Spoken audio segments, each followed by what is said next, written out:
And I asked you, how are you going to stay sober? And you said, by fighting this fight. What's your plan to stay sober? I'm willing to go to meetings. I'm willing to go to treatment. I don't know what you're willing to do. What are you going to do? I'm going to keep my head on straight and do what I have to get my kids. If I don't, I lose them forever. And there ain't nothing more important on this earth to me than my children, y'all. But you're not giving me a plan for staying sober. I mean, I got to make good one day at a time. I can't worry about tomorrow. That's something that come out of our set. I'm worried about tomorrow. I'm worried about letting you out and what's going to happen. And you're not convincing me that it's a good idea to let you out. We are about to watch the parole hearing of a Louisiana man who is pleading with the parole board to get out, or he is at the risk of losing his parental rights. Now, before we watch this 2023 hearing, we are going to take a blast to the past to his 2020 hearing to see the results of that. With that, let's jump in. All right. Well, So you are Patrick Spencer, DOC 624-536. You're classified as a third felony offender. You were sentenced initially February 5th, 2015, theft $500 or more. You received an 8-year sentence. Theft, illegal possession of stolen things, 1 count. You received an 8-year sentence. Also on that date, simple burglary, 8 years, theft of a firearm, 8 years. Then you have a sentencing date, August 7th, 2017, at which time those other offenses that I just mentioned, you were afforded probation. Your probation was revoked for a new felony conviction, which was selling, distributing, or possessing a legend drug without a prescription, 5 years. Possession of a firearm by a convicted felon, you received a 10-year sentence. And then you have another sentencing date, September 17, 2018, as a habitual offender, possession of methamphetamines, you received a 10-year sentence. All that's running together, so it's a total of 10 years DOC time. Your parole eligibility date was August 14, 2020. Your good time date has been adjusted to August 29th, 2026. Full term is February 15, 2027. Does all that sound correct to you? yes, ma'am. I think so. You think so? That's a lot of information. So Yes, let me ask you some questions, and I want to talk about your disciplinary conduct record. And I noticed that in 2018, you were removed from the Angola reentry program for disciplinary reasons. Tell us about that. I got a 14 and I was sent to the West Yard over there for 60 days. And I got in a fight, and then I got another 14 and I was removed. They sent me to Camp C, and I stayed at Camp C for a couple of months. And they really talked like they were going to let me back in it. And they sent me to Camp D, and I ain't gonna lie to you, ma'am. I kind of went off the deep end when that happened, because there was another 14. I know y'all can see it. There was another one behind that, and I mean, I just I guess my hole wasn't deep enough. You know, I felt like I needed to go a little deeper. When was your last write-up? I want to say I had for smoking on July the 21st of last year, about 15 or 16 months ago. And it was, it's been 6 or 8 months before that to another one. I think it was for the same thing in Angola. So I'm showing July of 2019 contraband. That was the smoking? Yes, ma'am. Was it 19? Yeah, I can't read that. And then February of 2019, low court disobedience, and but that was unsanitary practice, both low court write-ups. And then aggravated disobedience. What was number 14? Intoxication. Okay. So that's why you were removed from, Yes, ma'am. how long you been there? Hey, Rayburn? Yep. Oh, I got here July the 14th or 15th of 19, I believe. So a little over about 15, 16 months. So tell us what you do with your time at Rayburn. How do you spend your time? I work on the maintenance crew. We do compound maintenance. Because of my detainer, I was really unable to gain a trustee status and go to the maintenance, shop to work. So I do compound maintenance. I volunteer in the kitchen a lot of times when the right people's in the kitchen. They'll let me come in there anytime I want to. I'm on the lawnmower crew, and really the rest of the time I walk the yard. I walked the bottom out of 2 pair of shoes in the last 6 months. So, that's What really do you do in the kitchen when you go? What do you do in the kitchen? Wash dishes. So you just go wash dishes? What do you mean when the right people are in there? Well, there's 2 different shifts, and I've never tried to go in on A team, but when B team's in there, I used to work for her before I was on the maintenance crew. So I just, when they're shorthanded, I go wash dishes, and they feed me good. I mean, it really just passes my time, Right, I get it. What's the detainer for?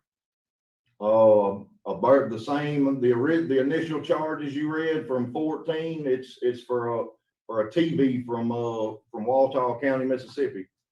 And I've tried everywhere in the world to resolve. I got a copy of all my correspondence that y'all probably have in there, but it's a lot to read because I've, tried repeatedly, and they wouldn't do anything about it. The sheriff's department wrote me a letter back and said that, we're just gonna have to wait till you get done over there. If you make parole, we'll come get you. And my mother spoke to the DA up there, and he kind of insinuated, like, he knew that I'd been locked up for a few years, and that, it wasn't a real big deal, but he did need to get it closed out, and they were going to have to come get me. So I hope that makes sense. So let's talk about your drug problem. I mean, I got a drug problem, man. That's for sure. What have you been able to, take any treatment for that?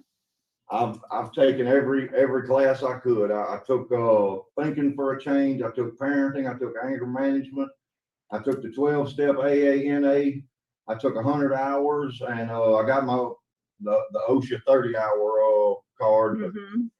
But I finally got placed in living in balance. They kept telling me that I had a low Tiger score, so that I wasn't a priority to get in there. And when I finally got in there, we did 3 classes, and the pandemic hit. So before you were in jail, did you ever have any formal inpatient substance abuse treatment? I went to a little AANA meeting that I went through, that my PO originally sent me to when I first got put on probation. And ma'am, as long as I went there, I did good. And once I graduated a little program, the lady let me come back for free. Well, and she said, if you're coming on your own, you can come anytime you want to. And I did great with it for a couple of years. And then you quit going. Yes, ma'am. I ain't gonna lie to you. I started doing speed because everybody that I was working around was doing it, and I rationalized it. I said, well, I'm trying to stay up. I'm trying to work. I'm putting in 70 hours a week, but in the end, looking back now with a clear mind, if I would have just worked 50 hours a week and not bought any dope, I would have had more money. And and you know what? You had an opportunity in that reentry program, a wonderful opportunity. And it was intoxication that got you kicked out of it. Yes, ma'am, it was. So we got to do something about you making better decisions. That you made that choice. Well, ma'am, I think what happened when I got to Angola, that's a prime example of why I needed to come to prison to start with. That's how I showed up thinking. I can't justify it. I'm ashamed that this was necessary, but I learned a lot on this, ma'am. I'm glad to hear that. I think the last, you look at that first year at Angola, and you can see I was still going down. And that last 14, I'm going to be brutally honest with you. I was in a cell at Camp D, and I had blood and vomit all over my hands. And I'm sitting there and I'm saying, God, why are you doing this to me? And it was like, all of a sudden I seen that the blood and the vomit's on my hands, and I realized that he wasn't doing this to me, that every time something bad happened, that was my question. Oh God, why is this happening? But the correct answer was, why am I doing this to myself? And that day in that cell, I made a decision that this ain't how I wanted this to end. And I mean, I did what I had to do to get back in a regular dorm. I got my geographical transfer, and I mean, other than that, right up here, ma'am, I haven't had any, you know what I mean? I've tried to work around here. I've tried to do the right thing to the best. I mean, it's hard, but Yep, I know. Well, Yep. Well, let me hear from tried to Warden show it. Bickham. Let's see what he has to say about you. Warden Bickham? All right, well, Patrick is correct. He does work hard. He works compound maintenance. One of the reasons why they don't want to elaborate on the kitchen is because I get all over their behind when I find out they're using people that's not assigned in there. But they does go to the kitchen and work when they short-handed and does a good job up there. He's only been here a little, since July last year, but they've had him on compound maintenance now for 9 months. And like I said, if it wasn't for the detainer, we'd have him as a trustee. All right. Good. Good to hear. Thank you, sir. Ms. Wise, would you like to have any questions? I have no One more questions. thing, I'm sorry, on the classes, he would have been in more classes, but we identified that on their title score, if certain questions, the way they're answered, doesn't allow them, it doesn't recommend them for those classes. And that's something that they've been meeting about, making whether they're gonna make a change or two in those questions. But that came Yeah, I up hope when they do. Well, thank you for that clarification. I appreciate That's that. one reason he didn't have as many classes as he probably would have had. Okay, good. Thank you. Okay. Mr. Roshan? Madam Chairman, I have no questions. All right, I think that Ms. Painter wants to speak. If somebody could unmute the microphone, we'd like to hear from. Yes, ma'am. I'm Susan Painter. I'm Patrick's mother. I tried my best to raise him right. He knows better. I've never condoned what he did. I have fussed at him. I have raised Cain at him. And I've told him time and time and again, your choices on friends and your choices of what you're doing is going to get you in trouble. He has 2 children, 1 6, 1 4. And basically, the most they know about their daddy is from visitations to prison to see him and talking to him on the phone. I need him. They need him. But my biggest thing is when he first went to prison and I was talking to him every day that I could, it's like I'm thinking he's where he needs to be. But over the last 3.5 years, I have seen a big change in him. He's finally admitted to me the best friend he ever had was his mother. When I used to tell him, you got to get away from your friends. They're not your friends. They're not your friends. Once he started having kids, it was your friends need to go. You got a family to raise. You got a mother that needs you, an aunt that needs you. I have prayed. I've prayed. I really feel like that he's ready for a chance. I've told him, if you get out and you blow this, the 2 boys are going to meet my concern. I love him. I'll always love him. I don't condone what he did. I never did. But I need him. Most of all, his 2 babies need him. Any consideration y'all would take on this, I would appreciate it. And I feel like he would. He's learned a lot. Thank you, Ms. Painter. We appreciate you taking the time to spend with us this afternoon. Thank you. Patrick, what do you want to say to us before we vote? I'd like to say, that I can't sit here and tell y'all I got all the answers, ma'am, because I mean, that wouldn't be the truth, but I got more answers than I started out with. And at least I think I got the right questions at least. And the question is, what was causing my self-destruction? If I'm willing to do whatever it takes. I'm willing to go to meetings. I'm willing to take a curfew. We can do an ankle bracelet. I believe I'm a better man for having gone through this, ma'am. If y'all would have told me on August the 7th of 2017 that I would, at the end of this, I'd look back and I'd say, you know what, that was positive. then I wouldn't have believed you. But, you know, I learned that the first thing I learned was what was really important. All my friends, my job, the stuff that I put so much weight up against, that ain't what was important. When the door slams behind you in this, it's your family that you're thinking about. It ain't your idiot. You know what I mean? It's not my friends. I learned that I got to treat every single choice like my life depends on it. You know, and it does. I learned that I can't count on everybody around me to have my best interests at heart. You know, for years I felt like that I either had to be a leader or a follower. But it took me coming to prison to learn that there is a third option, and that's if I just go my own way and keep my head down and stay to myself. You know, and there ain't no telling where I would have been if I would have done that when I was in the world. I got a lot of job skills. I started welding when I was in the 8th grade. I started doing carpenter work when I was 18 or so. I've done every kind of construction there is. I've done onshore and offshore in the oil field. Do a lot of gravel pit work. I've done some storm cleanups. I'm really hoping to get in on some of this money in Lake Charles. You know, they happen to need a lot of carpenters over there now, and I mean, I'm a good carpenter, man. I'm glad to hear not, that. You got a lot of time know- hanging over your head. You know that, right? I'm going to ask my colleagues, I would like an executive session to discuss confidential matters. Can we have a roll call? A second. Thank you, Mr. Roche. Ray or Teresa, can we have a roll call? Ms. Pearl, Yes. Mr. Roche, Yes. Ms. Renazzo. Yes. So we'll be in executive session for a few moments to discuss confidential matters. We'll be right back with you. Stand by.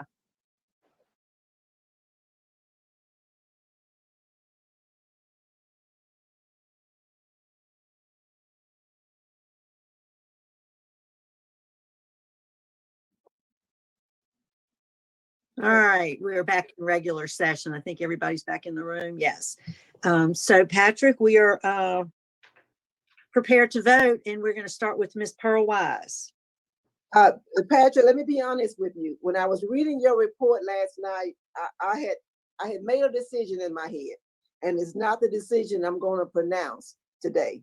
I like what you said when you said, I guess my hole wasn't deep enough. I had to just keep on digging.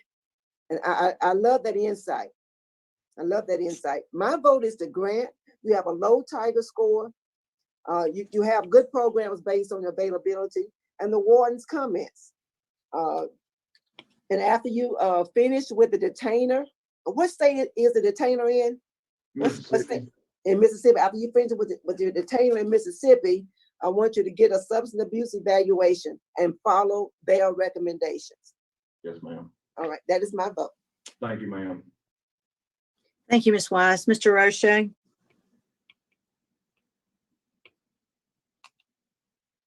You're on mute, sir. Thank you, Mr. Renazzo. Mr. Spencer, I cannot get past your disciplinary record. You had 14 write-ups in the years 2018, 2019. 12 of those write-ups were Class B write-ups, including intoxication, including contraband, which are very serious offenses. You also have law enforcement opposition. You're given the opportunity on supervision, whether it was parole or probation, and you were revoked because you didn't do exactly what you're supposed to do. Based on a poor supervision record, based on law enforcement opposition, in a general disciplinary record that's unacceptable, my vote is to deny your request. Sorry.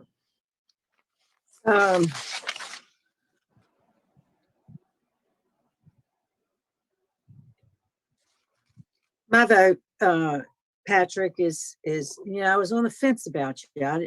I too hate your disciplinary record. I hate you made the decisions, the number 14s, because but it took you a while. At some point you figured it out, and maybe it was the time you did it at Camp D. It's like you said, I'm glad you landed there. But when I looked at your record, I was like, there's no way I can vote for this guy. But I did hear what Warden Bickham said. I've heard what your mother has said. I've heard what you said. You have a low risk score. My vote today would be to grant your parole to the detainer with the same special condition that Ms. Wise has suggested, and that's that you have a substance abuse evaluation and you comply with whatever treatment plan is recommended. So I'm not sure. I'm looking at your record to see if you qualify for a 2/3 vote. I'm going to ask staff to clarify that with us. Stand by just a moment. Ms. Renaza, Yes, sir. the 2/3 vote sheet is in the PPI. Okay. Ms. Renatza, has he completed GED Yes, he has a GED. pre-release? Yes, yes. Yes, he said he did. Okay. I do see the fact that he does have a moderate Tiger though, so he would not qualify. Warden Bickham, can you confirm that? My record shows a low score. I'm pulling it up now. He actually, what it is, he has a low risk score, but he has a moderate need score. So he actually qualifies as far as having a low risk score. Okay, so I think I believe he does qualify for the 2/3 vote. So having said that, Madam Patrick? Chairman, I don't think he's completed substance abuse. It's not a requirement for 2/3. Mm-hmm. It is a It is? requirement if there's substance abuse at the facility. So has he completed substance abuse at RCC? Right now, he is currently participating in Living in Balance. If he completes that, then he will be able. Okay, Madam Chairman, let's do an executive session once again. Teresa? Ms. Renatza, Yes. Mr. Roche, yes. Ms. Pearl. Yes.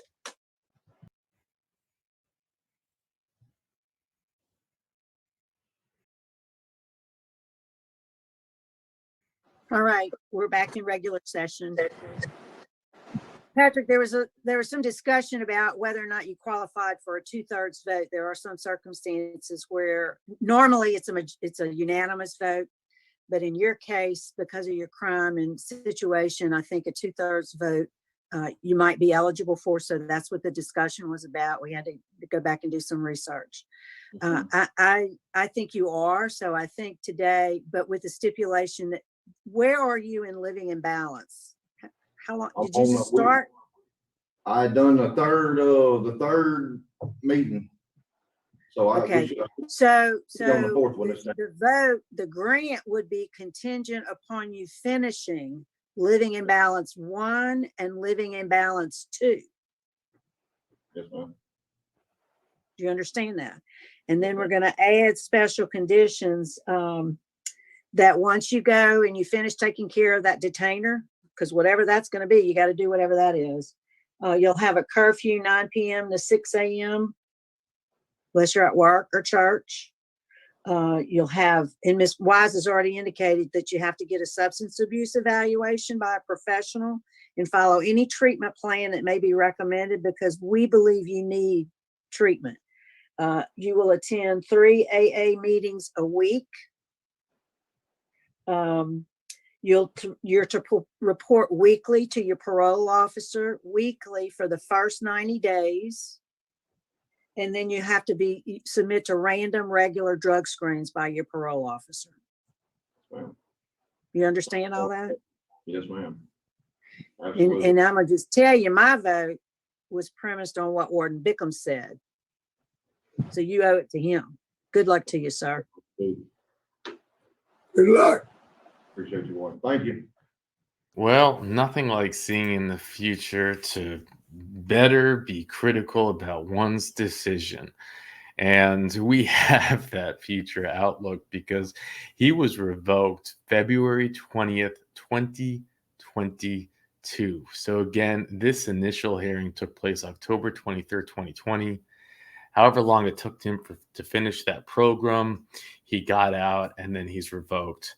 And he didn't have a revocation hearing, or else I'd film it for you. I asked Richard, is it possible it's hidden there somewhere? And it's not in any of our spreadsheets. And, Richard believes, and I agree, that he wanted to just start the clock immediately, not risk waiting for the revocation hearing. The time is kind of weird how they calculate that. It's a lot of unknowns. And he maybe got good legal advice to just allow himself to get revoked and not contest it with the revocation hearing. And we're going to see him now at another parole hearing that takes place on September 21, 2023. What? What do you need help with? With the magnetile box. The magnetile box? You're done with your dino box? Yeah. What happened to the dinos? I put it to mommy's room Oh, all right. so she can play with me. Oh, okay, I'll get you the magnetile box. That doesn't look like mommy. She doesn't have eyeballs. He's holding up a little rock. They drew on rocks for Father's Day for me, so I have them on my desk, and there's different rocks, and he's looking at them. It's summertime, so he's home, and he's extra squishy. That's my nickname for him, Squishy. And also, oh yeah, Squishy. But Here I am. here you are. You want to come say hi? No. So, anyways, just the wisdom of Mr. Roche, right? You had Miss Wise, who kind of was like, I changed my decision. I don't know why. And then surprisingly, Miss Renatza agreed. Usually she's better with that stuff. And Daddy, I need some help with the magnetile. I'm going to help you in 1 minute. I'm just finishing up a little bit of work, okay? I just saw you. Yeah, there you are. And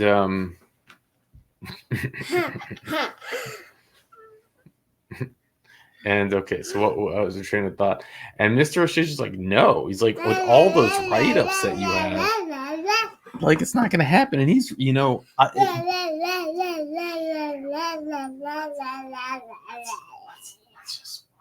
I finish, okay?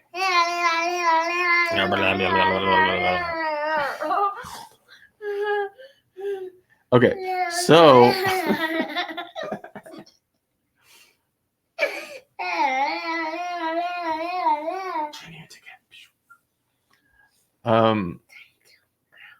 there I am, Groot. Okay. So what was I saying? Right. 14 write-ups. 14 write-ups is a lot of write-ups. 2 substance abuse write-ups. It's like, hello. And Mr. Roche didn't buy any of it. But Mr. Renat said, and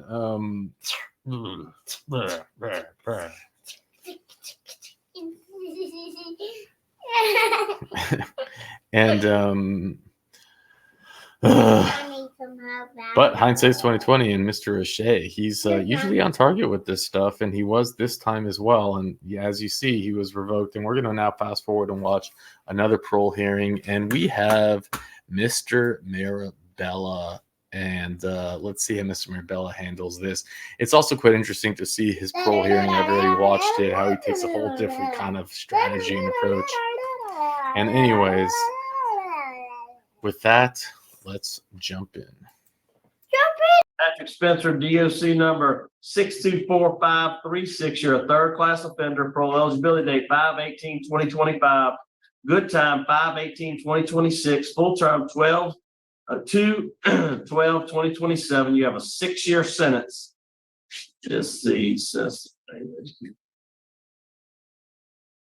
habitual offender, possession of methamphetamines, possession of firearm, convicted felon, possession of legendary drugs without a prescription, theft of a firearm, simple burglary over 1,500, illegal possession of stolen things over 1,500. Does that sound correct? Looked like you Yes, sir. were, looked like you were revoked a couple times. All right, would you answer, Mr. Marabella, please? Good morning, Mr. Spencer. How are you? Doing good. How you doing? I'm doing good. How old are you, Mr. Spencer? 38 years old, sir. How long have you been in prison this time? Right at 21, 22 months, I believe. I think I got about 7 years into it altogether on this 10-year sentence. Tell me a little bit about your educational background. How far did you go in school? I graduated high school. Okay. What about your work history? What kind of work do you do? I'm from the country, and country boys got to be able to do anything. I do a lot of welding. I've done a lot of plant work and offshore drilling. We got a lot of gravel pits where I'm from, and that's always been a fallback. But sir, I built scaffold. I've done just about any kind of construction work there is. I believe I forwarded y'all a copy of my resume, but it was months ago when I sent that. I'm looking at your history. You've had 12 plus arrests. You've got 10 separate felony convictions. You've got a poor supervision history. Tell me, you were revoked in February of 2022. Tell me why the crime. Tell me why you can't stay out of trouble. I mean, I just sometimes I make bad decisions, sir. I can't lie to you. I'm a drug addict, and but I was able to take a lot of treatment on this time being incarcerated. I did the RSAT program at Concordia. That's a long-term drug treatment program. And I actually did it twice. And maybe a month before finishing it the second time, I got shipped to a work facility.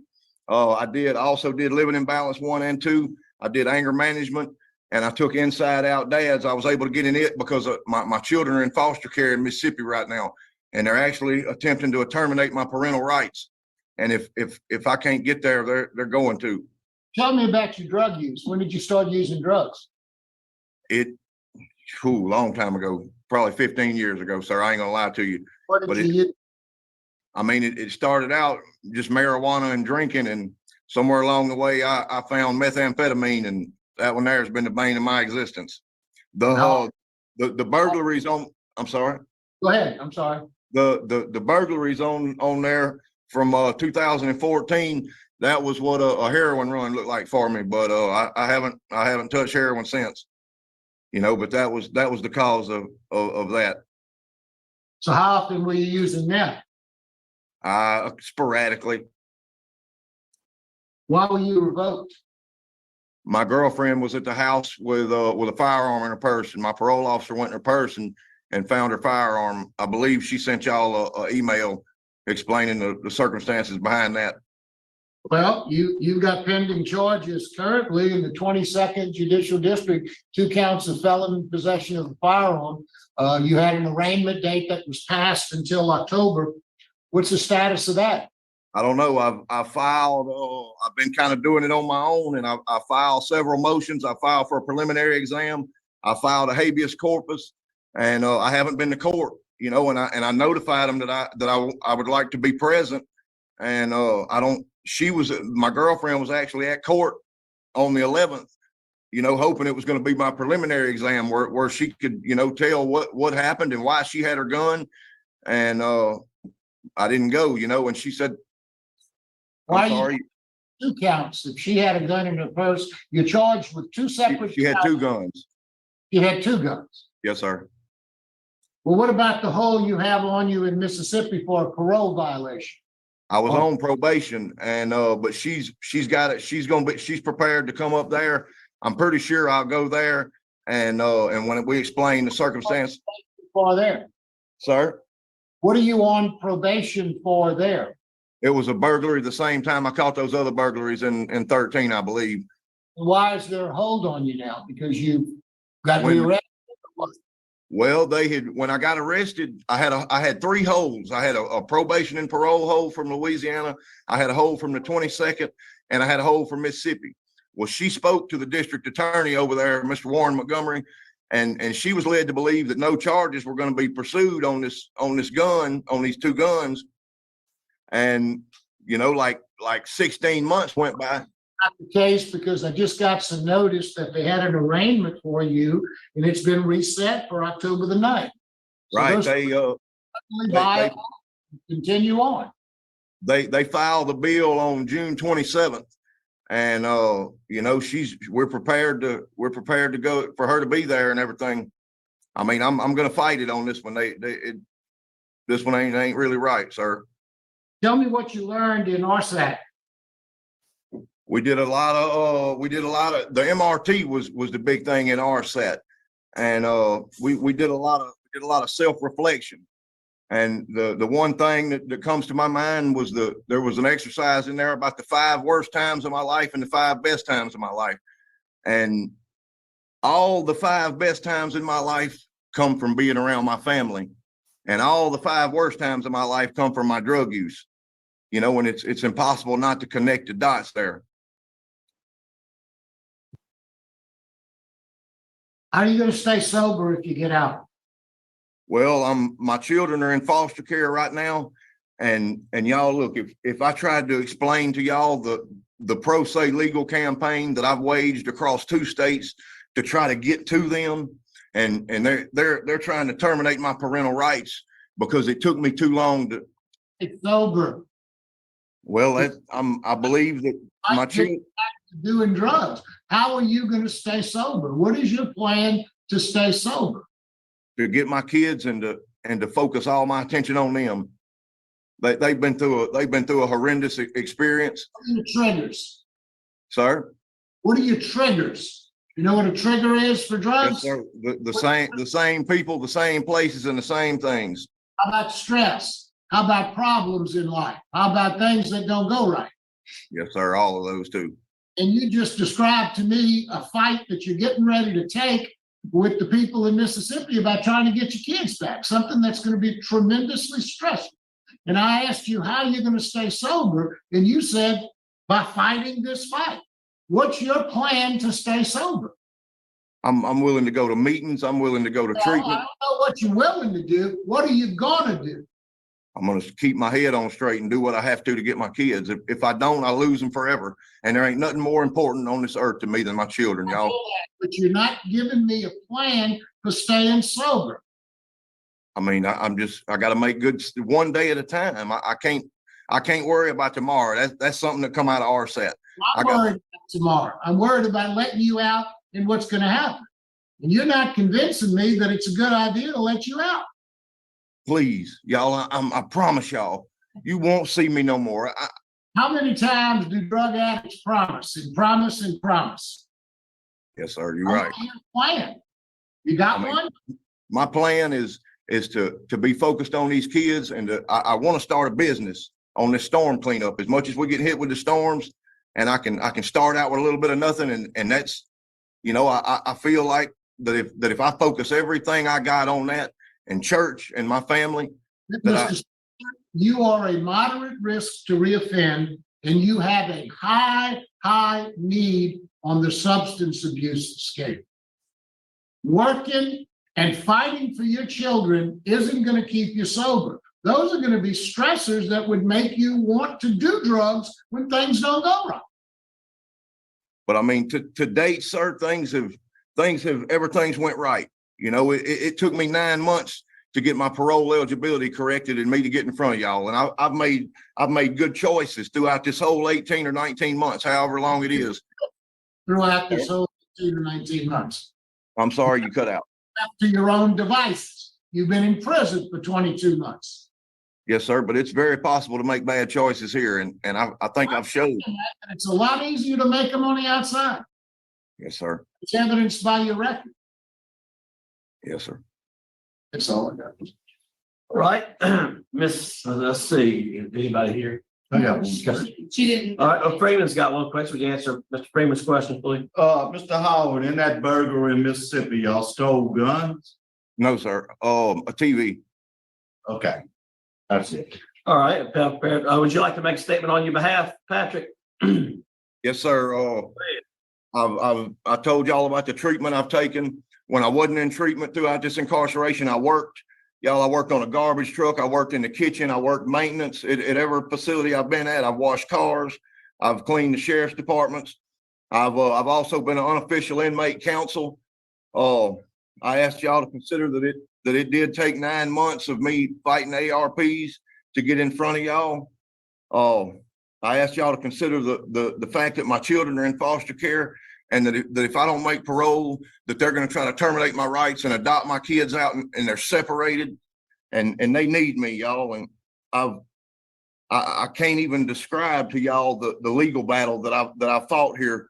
I've sold my food for stamps and legal tablets. I've glued used stamps on envelopes to mail them in, to have postage to mail in legal documents. I've handwritten out my copies when I didn't have access to a copier. I think I've done the right thing with my time here, and I know I ain't always made the best choices, but I did right in here, and I did it for 2 reasons.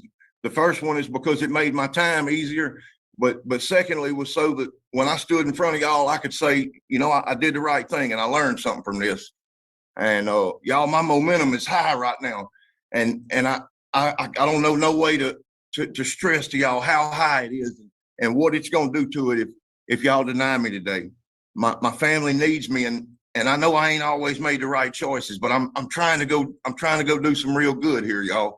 And I'm begging y'all. Look, I'll take an ankle bracelet.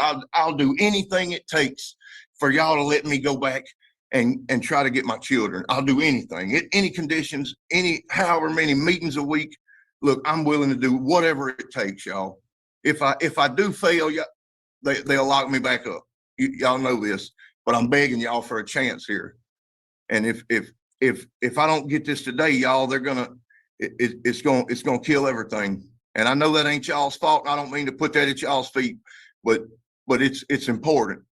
Everything in this world that means anything to me is riding on this, and I'm begging y'all. All right, thank you for your comments. All right, panel prepared to vote. Yes, Mr. Marabella. Mr. Spencer, I think in the last 22 months or however long you've been in prison, a light has come on, perhaps. I think maybe you're moving in the right direction, but I can just see the stress on you right now. I mean, I understand what's building up on you. And if I vote to let you out right now, you're going to be back doing drugs in a month. You need a plan. You don't have a plan. You're willing to do whatever we tell you to do, so you say. But you were told that many, many times on parole and on probation, and you never did it. You don't have a plan yet. You may have the foundation now to understand that you've got a drug problem and you got to do something about it. But you got to come up with a plan, and you don't have it. You need more programs to help you understand your addiction and what it's going to take to not to go back to drugs.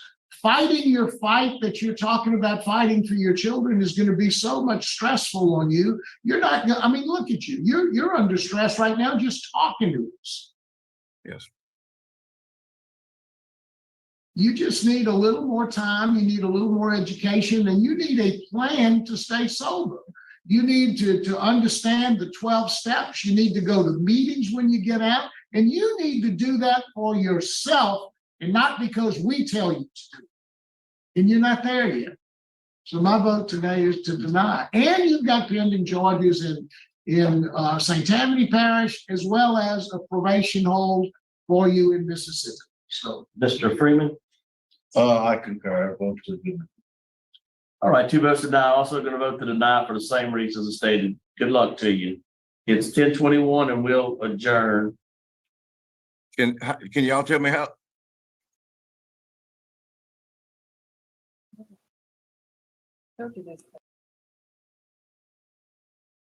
Well, that was a pretty quick no, and I think Mr. Marabella hit it on the head. I mean, this is his expertise, but they all hit it. And when you see the prior hearings and what he says and what you see now, it's and also compared to how you see others come up for parole, he didn't say the right things. It's like, I'll do whatever you want. I'll put on an ankle bracelet. I'll take this program.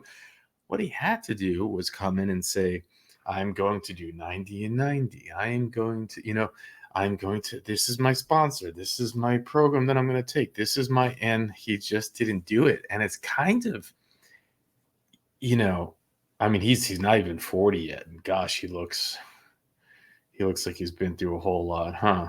And it's just like the maturity and insight wasn't there. And you would think with all this time in the DOC and all these programs and that he would at least know what to say.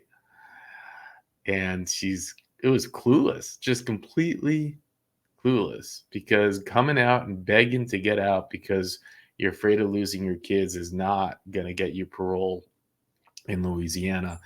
Might get you in Iowa. Well, in Iowa, they would have released him like whatever. No big deal.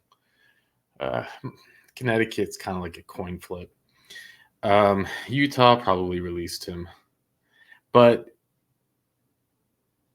some interesting things. One is, and correct me if I'm wrong, but I don't recall him mentioning his children a single time in a prior hearing, not once. And now it was the focal point of his parole.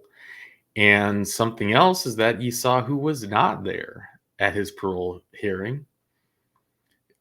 His mother wasn't there. His relatives weren't there. And, there's no reason for us to believe that they were incapacitated, that they couldn't make it. And sometimes, that people, they just burn every bridge they have, every relationship that they have. And if you want to play the game, well, it was his girlfriend's guns. She had it. What did he really do? And it's like, it's important to take a step back and remember that he knows he's playing with fire. You're on parole. A parole agent can show up anytime, any day, no warrant. They walk into your home. They're allowed to check everything at their own discretion. And if you're willing to risk having 2 firearms in your girlfriend's possession in your place of residence, that's everything you need to know. You're not, oh, my kids, I'm selling for stamps. And it's like, you might get sucked into that and feel bad, but then it's like, enough trying to manipulate us. I don't buy it. I don't believe it. And a year ago, man, you probably would have, but after all these parole hearings, I'll just, it's like your kids are probably better without you. You've been doing this for decades. And it's sad to say that, but man, I just don't believe it.